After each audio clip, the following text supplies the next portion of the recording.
Rumour has it the R3 may not be available to buy this year, and the R5c might be with us sooner than we thought.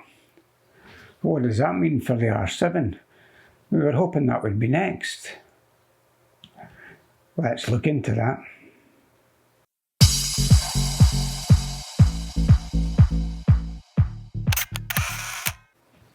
Hi, I'm Tom and you're watching Rumour Has It. Please subscribe for camera news, rumour and personal opinion. Remember, your likes below help the channel grow. So the R3 was expected by some channels at the end of June. Personally, I never reported that. My last R3 video already covered my thoughts on when we would see it. The announcement and rumours since didn't really change anything, so I saw no need to update it, and you can find that video here. So when will we hear about the R3? Well, we can still expect to see the R3 later this month at the Olympics. But personally, I don't think it'll be on sale until Canon can meet the anticipated demand. This will likely push it back to autumn. Will this delay the official announcement? Well, I think it'll be difficult for Canon to have the R3 and photos from it in use during the Olympics without letting us know what the sensor resolution is. So I expect we'll see the full announcement later this July, with availability later still, probably in September or October. I'm fairly confident that beta bodies will be available during the Olympics, and then it's just a matter of sorting out the firmware bugs. What do we still not know about the R3? And what is there still to announce? The only thing left to confirm really is the sensor details.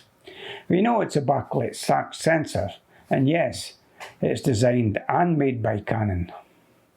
There were false news reports that the sensor was made by Sony, and this led Petapixel to query Canon directly, who confirmed it would be designed and made by Canon. But sadly, an internet search, even today, shows many sites still gleefully reporting, wrongly, that it's a Sony sensor. The full story on how this false news propagated is on the Petapixel website, and I'll link to that below.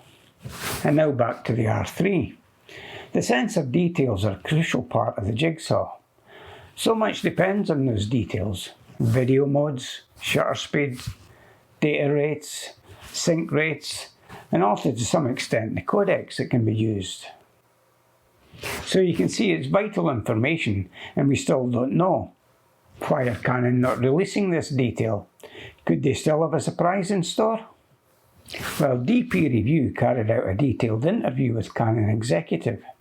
The interview was carried out by email, so these will be curated responses and highly scrutinised by Canon to give little away. But we can tell by these written responses that Canon are still being very secretive about the sensor. Having pored over the DP Review interview, here are the only facts we can glean from the Canon's responses.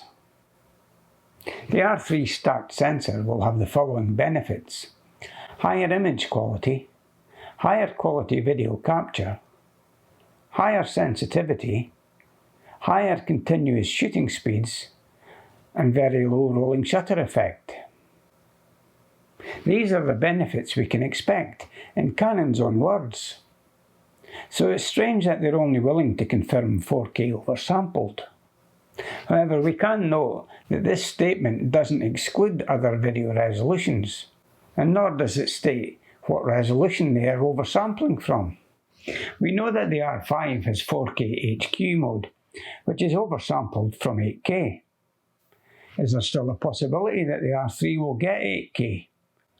Or will it be something less, maybe 4K oversampled from 6K, like the Sony A7 III? Or like DP Review suggested, will we get all the threes? The R3 with a 30 megapixel sensor and 30 frames per second. It has a certain ring to it, but it would rule out 8K. It might also coincide with me getting 333 subscribers. I'm only 2 away from that. So as you can see, the sensor details are a crucial part of the jigsaw that we still don't have. Now moving on to the R5c. These rumours are picking up again, with the latest one saying that the camera will inherit all R5 features, but with active cooling. This will mean a slightly altered body shape, so will Canon fit a fan internally, or rely on an improved passive system, like the hackers have shown is possible? There's even a company offering to modify your R5, if you trust them, and are prepared to lose your warranty. Will Canon also remove the record limit for this camera? They've done this in the past with cameras giving the C reference. And will they fit a full-sized HDMI socket? We can hope so. It's still early days with the R5c, and my feeling is that Canon need to address the APS-C market first. And Canon seem to acknowledge this, with one answer from the DR Review interview confirming that Canon can't comment on APS-C RF plans. They go on to say that APS-C are popular due to size, weight and telephoto range advantages, and go on to say, we listen to customers' opinion and consider possible options. When Canon say they can't comment and mention APS-C and RF in the same sentence, it probably means they're working actively on it.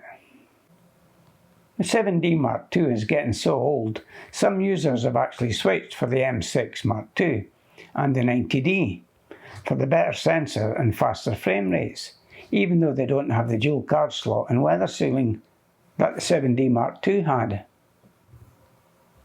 My next walk in the wild side is currently being filmed. I'll release this early in July.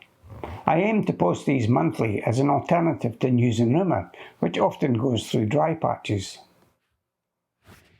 Here's a link to last month's video. I'm hoping to improve the production quality on the next one for the gimbal I recently bought, and I reviewed it on the channel. You can watch that review here also. Thanks for watching, Rumour has it. I hope you found this useful. Please like, and if you're new here, click the subscribe button below. It really helps the channel grow. And for my part, I'll continue to bring you camera news, rumour and personal opinion.